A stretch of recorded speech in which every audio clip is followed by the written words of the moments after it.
Hi நண்பர்களே, உங்களுக்கு நான் இன்றைக்கி ஒரு வித்தியாசமான மீன் ஃப்ரை கோகனட் மில்கால் ஃப்ரை பண்ண ஒரு ரெசிபி ஒன்று நான் உங்களுக்கு இன்றைக்கி காட்டுறேன். ஓகே நண்பர்களே, இதை நீங்கள் நல்லா கவனிங்க. இதில் இந்த மசாலா நான் போட்ட ஐட்டங்கள் எல்லாமே நீங்கள் மிக்ஸ் பண்ணிவிட்டு மீனை 3-4 கீறி கொள்ளுங்க.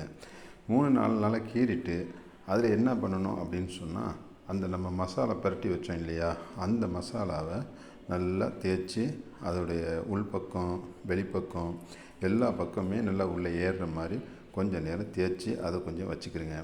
அதை கொஞ்சம் வச்சுட்டதுக்கப்புறம் அதை என்ன பண்ணுறீங்க அப்படின்னு சொன்னால், ஃபஸ்ட்டு அதை பொரித்து எடுத்துக்கிறணும்.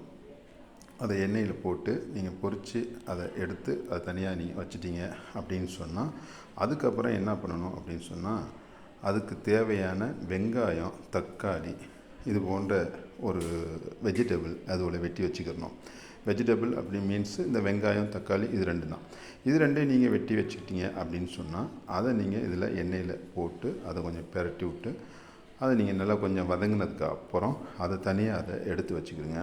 அதை எடுத்து வச்சுக்கிட்டு அதுக்கப்புறம் என்ன பண்ணுறீங்க அப்படின்னு சொன்னால், அதுக்கு மேலே அந்த மசாலாலாம் போட்டு பரட்டிடுங்க. பரட்டினதுக்கப்புறம் அதில் அந்த மீனை நீங்கள் அதில் இறக்கணும். நல்லா ஃப்ரை ஆனதுக்கு அப்புறம் இந்த வெங்காயம், தக்காளி நல்லா ஃப்ரை ஆனதுக்கு அப்புறம் அதில் நீங்கள் அந்த மீனை அதில் மேலே வச்சு அதுக்கு மேலே வச்சு நீங்கள் என்ன பண்ணுறீங்க அப்படின்னு சொன்னால், அதில் நீங்கள் கோகோனட் மில்கை ஊற்றுங்க.